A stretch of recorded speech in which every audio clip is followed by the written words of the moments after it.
Hi medias, இன்றைக்கி ஒரு குட்டி மினி விளாக் பார்த்துடலாமா. கபீஸ் குட்டி இன்றைக்கி ஸ்கூலுக்கு போயிட்டாங்க. அவனுக்கு லஞ்சுக்கு வந்து பார்த்திங்கன்னா பீட்ரூட் சாப்பாடு கிளறிட்டேன். அதையே நானும் சாப்பிட்டுட்டேன். கார்த்திக் வந்து பார்த்திங்கன்னா நைட்டு வச்ச அந்த சிக்கன் குருமா இருந்துச்சுங்களா, அதையே சாப்பிட்டுக்கிறேன்னு சொல்லிட்டாங்க. அதை வந்து நானும் போட்டு சாப்பிட்லாம் அப்படின்னு சொல்லிட்டு சைடிஷாக எடுத்து வச்சுட்டேன். வயிறு எதுவும் கோளாறு பண்ணாமல் இருந்தால் சரி தான். காற்று எதுக்காக இப்போ டான்ஸ் ஆடிட்டு இருக்கான்னு பார்த்தீங்கன்னா, அவனுக்கு கொஞ்சம் பைத்தியம் பிடிச்சிருச்சு, வேறு எதுவும் இல்லை. எப்பயும் போல் ஹோம் தேட்டரில் பாட்டு போட்டு பாட்டு கேட்டுட்ருக்காங்க. அதனால தான் தன்னால் ஆடிட்டு இருக்கான். நாங்கள் எல்லோரும் வந்து பார்த்திங்கன்னா ஈரோடு கிளம்பிட்டோம். ஸோ அதனால தான் வந்து நான் கிளம்புற வரைக்கும் அந்த பைத்தியம் ஆடிட்டுருக்கு. காலையில் 9 மணிக்கு கார்த்திக் கால் பண்ணி இந்த மாதிரி நான் ஈரோடு போய் வண்டி டியூ கட்டிட்டு வந்துடுறேன் அப்படின்னு சொன்னாங்க. நானும் வருவேன், வீட்டில் ரொம்ப போர் அடிக்குது அப்படிங்க. சரி, நான் வரதுக்குள்ளே கிளம்பிடுங்க, நான் வந்து கூட்டிகிட்டு போகிறேன் அப்படின்ட்டாங்க. நாங்களும் கிளம்பிட்டோம். ஆஃபீஸுக்கு வந்துட்டோங்க. அங்கே யாருமே இல்லை, ஒரே ஒரு லேடிஸ் மட்டும்தான் இருந்தாங்க. அப்புறம் 2 மாதம் லீவு கட்டுறோங்க அப்படின்னு சொல்லிட்டோம். ஏன்னா அப்போ தான் கொஞ்சம் பிரச்சனை இருக்காது.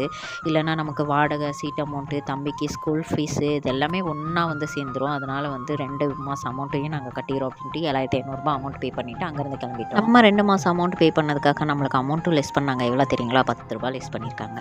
போகும்போதே வீடியோ எடுக்கணும்னு நினச்சேங்க. ஆனால் கொஞ்சம் டிராஃபிக் ஜாம் ஆனதுனால எடுக்க முடியல. அதனால் வந்து ரிட்டன் வீட்டுக்கு வரும்போது வந்து வீடியோ கொஞ்சம் தூரத்துக்கு முன்னாடியே ஆன் பண்ணி வச்சிட்டேன். நம்ம ஈரோட்டில் 2 நாள் நைட்டும் செம்ம மழைங்க. நான் சொன்னால் நீங்கள் நம்ப மாட்டீங்க. அந்த மலைக்கு தான் இங்கே இவ்வளோ தண்ணி போயிட்டுருக்கு அப்படின்னு சொல்கிறாங்க. போன டைமெல்லாம் இந்த ரோட்டையே வந்து பிளாக் பண்ணிட்டாங்க. இந்த டைம் கொஞ்சம் கம்மியாக தான் போகுது அப்படின்னு சொல்கிறாங்க.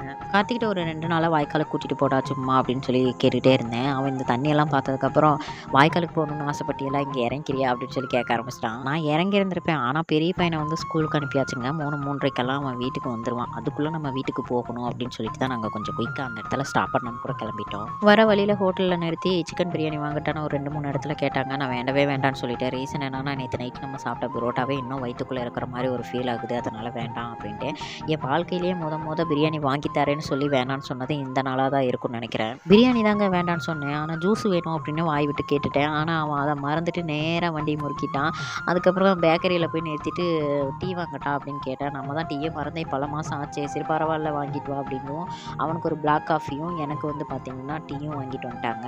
பிளாக் காஃபியில் கை வச்சா ஏதாவது சொல்லுவானா அப்படின்னு சொல்லிட்டு எடுத்து பார்த்தேன். ஆனால் எதுவுமே சொல்லலை. அதுக்கப்புறம் வேண்டாம் எனக்கு இது கசக்கும் அப்படின்னு சொல்லி கொடுத்துட்டு டீ குடிக்க ஆரம்பிச்சிட்டேன். அந்த டம்ளரில் 1/2 டம்ளர் டீயும் 1/2 டம்ளர் நிறைய இருக்குது. சரி ஆஃப் நானும் என்னோடய பையனையும் குடிச்சிக்கலாம் அப்படின்னு பார்த்தோம். இனேஸ் குட்டிக்கிட்ட கேட்டதுக்கு எனக்கு வேண்டாம், பிஸ்கெட் தான் வேணும் அப்படின்னு சொல்லிட்டான். சரி ஓகே அப்படின்ட்டு அதில் பாதி குடிச்சிட்டு மீதி வச்சுட்டேங்க. இனேஸ்க்கு வந்து பிஸ்கெட் வாங்கி கொடுத்துட்டு கொஞ்சம் திங்ஸ் எல்லாம் அங்கே வாங்க வேண்டியது இருந்துச்சுன்னு வாங்கிட்டு வந்துட்டோம். என்னென்ன பொருள் வாங்கிட்டு வந்தோன்னு பார்த்தீங்கன்னா, ஈரோட்லேயே கொடை வாங்கிட்டு வந்தாச்சுங்க. இங்கே பேக்கரியில் வந்து பார்த்திங்கன்னா அந்த தேனில் ஊற வச்ச நெல்லிக்காய் தேவைப்படும் அப்படின்னு சொல்லிட்டு 2 வாங்கிட்டாங்க. அது இல்லாமல் வரும்போது சிப்ஸு அவங்களே வந்து செஞ்சு விற்றுக்கிட்டு இருந்தாங்களா, சுட சுட இருந்துச்சுங்களா, அதையும் வாங்கிட்டோம். அதுக்கப்புறம் வந்து பார்த்திங்கன்னா 7500 ஒரு பில்லு வாங்கிட்டு வந்திருக்கோம், வண்டி டியூ கட்டின பில்லு. வீட்டுக்கு வந்ததுமே கார்த்தி வந்து எப்பயும் போல் சேலரி போட ஆரம்பிச்சிட்டான். என்னை சேலரி போட சொல்லிடுவானோன்ட்டு நான் ஸ்நாக்ஸ் சாப்பிட ஆரம்பிச்சிட்டேன். வீடியோ பிடிச்சிருந்தா லைக் பண்ணிவிட்டு ஃபாலோ பண்ணிக்கோங்க.